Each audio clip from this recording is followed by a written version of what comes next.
So picture you're in Mass. The gifts have been brought up. The hosts have been consecrated. You're about to receive the Eucharist. What are things that are going through your mind sometimes? Well, I think to build off what you said, Lauren, there's the underlying belief, which is, the fundamentals, but there's also the things that go over, like, how is my relationship with God? Am I having a good week? Do I have like 10 other things, like a beach day planned after Mass? Not to pick on you, Megs. No, it's so, call me out, because that's what we should be doing. I just think about, this is my body. I try to envision Jesus on the cross, like giving himself up, because that's what it is, right? It's his body.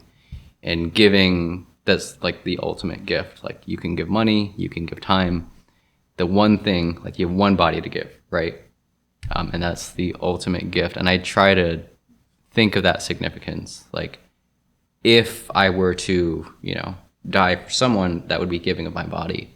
And I try to think of this as like, this is Jesus's body. He died for me. So maybe it's a little morbid, but to think about Jesus's death in the Eucharist, which is, I think, not what everyone thinks about. Yeah. I don't know. What do you guys think? Yeah, Megs, you had mentioned what are your thoughts, after the host has been consecrated and everything. I think for me, my thoughts first start out actually when the gifts are brought up, right? Because that is, at that point, it's still bread and wine that's being brought up. It's our gifts and our offerings to God that we know now is going to be transformed. So I guess, Ty, you mentioned you think of the death of Christ. I don't know, I guess that hasn't really struck me yet at this point in my faith, but for me, I'm just thinking about, oh my gosh, like, this is something that is about to be transformed, right? These very simple things, what we offer, when we give our offertory, donation, and then it's brought up, the bread and the wine, and how in just a few short moments about to get transformed. And I'm just kind of in awe of that, of how that happens and does become, truly the body, blood, soul, and divinity of Jesus Christ right there in that moment. I think for me, it's the love. It's the idea of, oh my goodness, like, there is a God out there that loves me and every one of us so much that this is what he gave all of himself. And so I think it's that, like, just largeness and, I guess, unconditional, just all of it. And I think that's where the tears can start for me, because it's like, I can do so much wrong and I can sin and sin again, and this is always going to be there for me on Sundays or daily Mass. Like, that his sacrifice is never going to, and that love was never going to go away. I love doing these podcasts and having these conversations, because over the last few months, it's made me just grow, so deeper in my faith, so much deeper in my faith. But recently I've found, so we started the podcast leading up to, I think we started just before Lent or around that time frame, getting into the Easter season. And I felt like this was my first, experience with Holy Week, the Easter season, Lent, as a Catholic, because it was the first time that I was really understanding what it is that we do as a church and during that time frame. And everything did impact me so much more. And that closest to God during Lent was on another level for me. But I was actively removing those distractions between me and God, and I was going to daily Mass and, praying the rosary way more than I ever have before. And it felt different when I was walking into Mass. Receiving the Eucharist felt different. Easter felt different. But then I stopped. I did not realize until really coming to Epic, I didn't know that it was Easter season after Easter. I found that out this year, which, I am embarrassed to admit, but I didn't know that. And I guess mentally I hadn't prepared myself to continue that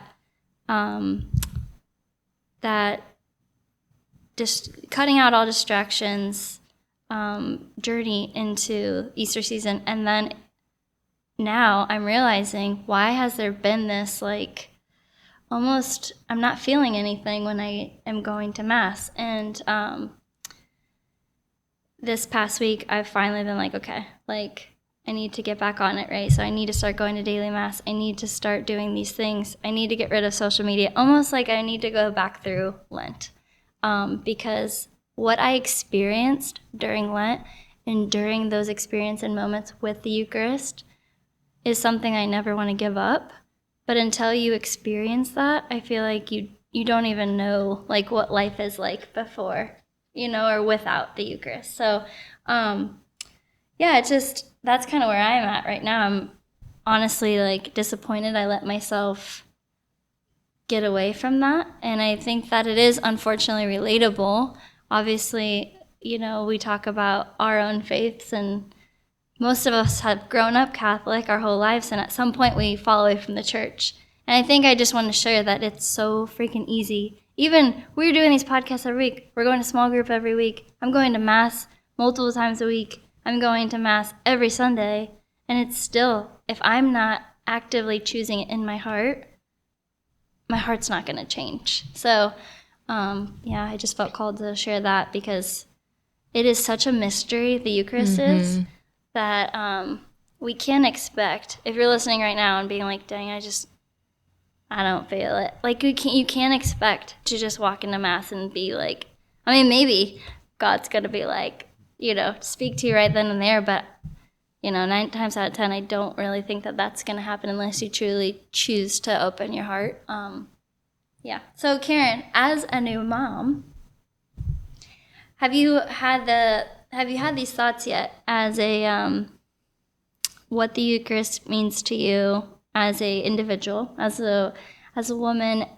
Now it's so much further. It is now as a mother, and your baby is such a baby, so you don't have to communicate with her yet and teach her about the Eucharist. But have you thought yet about now what that means? Like, not only do you get to experience this great joy of celebrating the Eucharist, but you now get to teach us with your daughter someday. Yeah, it's actually an interesting question. I have not reflected on that part of it in lieu of being a mom, but there are, I think Malcolm said it one time during small group, and it's such a great quote, so I'm totally going to echo it and plagiarize. There's 2 different ways where you can become very close and intimate with someone. One is, as a mom, right, you're pregnant for 9 months or 40 weeks or whatever that, calculates to, and you're very intimate, and you feel a very strong connection to that person, to that new life that's in your body. And then the other way is to consume it, right? So, just given the fact that, with the Holy Eucharist, the fact that we do consume it, right? It becomes a part of us. I think that's special. I felt like what it has, what it feels like to have like new life dwell in me, and, with my daughter. And it's awesome too, when like the body of Christ actually gets to, come into your body too, and you deepen that relationship with Christ in that way.